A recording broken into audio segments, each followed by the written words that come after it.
আসসালামু আলাইকুম প্রিয় দর্শকবৃন্দ, সবাই কেমন আছেন? আল্লাহর রহমতে সবাই ভালো আছেন।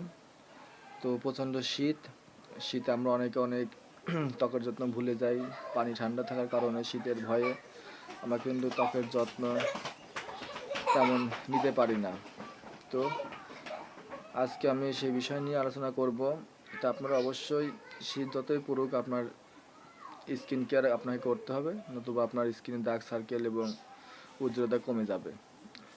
আর সেজন্য প্রথমে আপনার অবশ্যই ঠোঁট আমাদের অনেক প্রয়োজনীয় একটা জিনিস, এবং ঠোঁট ফেটে গেলে কিন্তু ভালো লাগে না। তো আপনারা অবশ্যই ভালোভাবে ঠোঁট পরিষ্কার করবেন এবং ঠোঁটে লিপ জেল লাগাবেন, এবং আমার যারা ছেলেরা আছে তারা পকেটে অবশ্যই একটি লিপ বাম রেখে দিবেন। দ্বিতীয়ত আপনার মুখ, শীতকাল বলে আমরা কিন্তু অনেক সময় গরম জল দিয়ে মুখ ধুই, কারণ যাতে শীত কম লাগে। গরম জল দিয়ে মুখ শীত হলেও আপনাকে অবশ্যই ঠান্ডা পানিতে মুখ ওয়াশ করতে হবে, কারণ গরম জল আপনার ত্বকের যে অয়েল থাকে সেটা সম্পূর্ণ কেটে নেয়। এই জন্য আপনার ত্বক আরও শুষ্ক হয়ে ওঠে। এই জন্য আপনি ঠান্ডা জল দিয়ে দিনে 2বার ফেস ওয়াশ করবেন, কারণ বাংলাদেশে যে জল অনেক নোংরা মুখে জমা হয়। এই জন্য প্রতিদিন সকাল এবং রাতে ঘুমানোর আগে ফেস ওয়াশ ব্যবহার করতে হবে। আপনি কোন ফেস ওয়াশটি ব্যবহার করবেন, যে ফেস ওয়াশটিতে কম কেমিক্যাল থাকে, এবং আমার কাছে সাজেস্ট রয়েছে যেটা হচ্ছে হিমালয়া ফেস ওয়াশ। এটা অনেক ভালো। আপনারা হিমালয়া নিম ফেস ওয়াশ ইউজ করতে পারেন। আপনার চুলের যত্ন অবশ্যই শীতকালে কিন্তু আমরা চুলে অনেক নোংরা খুশকি হয়ে থাকে, শীতকালে বেশি হয় ছেলেদের জন্য।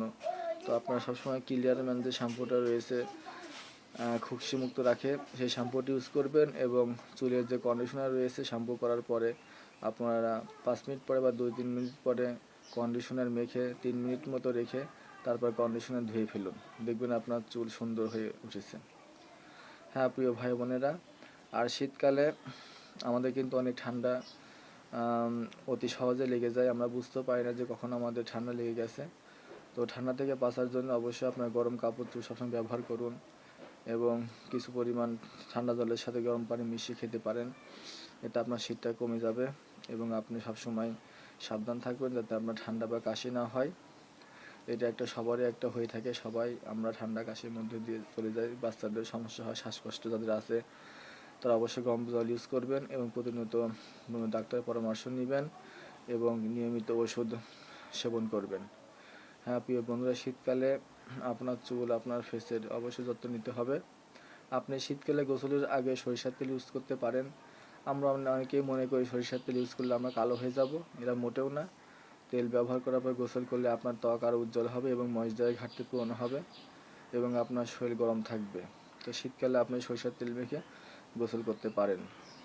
হ্যাঁ প্রিয় ভাই বোনেরা, আর আপনারা নিজেরা সবসময় পরিষ্কার অবশ্যই থাকবেন, 5 ওয়াক্ত নামাজ আদায় করবেন, পরিষ্কার কাপড় চোপড় পরবেন। তো অনেক রকম স্কিন ডিজিজ থেকে মুক্তি পেতে পারেন। শীতকালে অনেকেরই চুলকানি হয়ে থাকে, অ্যালার্জি বাড়তে পারে শীতের কারণে, অ্যাজমা তো বাড়েই, অ্যালার্জি বাড়লে অ্যাজমাও বাড়তে পারে। তো এইগুলো থেকে সাবধানে থাকবেন, নিয়মিত ডায়েট ফলো করুন। আপনার খাবার দাবার শীতকালে যে সবজিগুলো আছে সেগুলো বেশি করে খাবার খান। শীতের সবজি শীতের জন্য খুবই উপকারী একটা জিনিস। শীতের যে কমলা লেবু আছে, এবং আমরা কমলা লেবুর যে বিচিটা ফেলে দিই, এটা কিন্তু ঠিক না। আমার মনে হয় কমলা লেবুর বিচি 2-1টা আপনি চিবিয়ে খেতে পারলে আপনার শরীর কিন্তু গরম থাকবে, কারণ কমলা লেবুর বিচিতে একরকম উপাদান থাকে, সেটা আমাদের শরীরকে গরম রাখতে সাহায্য করে। হ্যাঁ প্রিয় বন্ধুরা, আজ এ পর্যন্তই। তো যেখান থেকে আমার ভিডিওটা দেখতেছেন, যদি নতুন হয়ে থাকেন তাহলে সাবস্ক্রাইব করুন, আর যারা পুরাতন ভাই বোনেরা দেখছেন তাদেরকে অবশ্যই ধন্যবাদ আবার দেখার জন্য। দেখা হবে পরবর্তী ভিডিওতে। সবাই ভালো থাকবেন। আসসালামু আলাইকুম।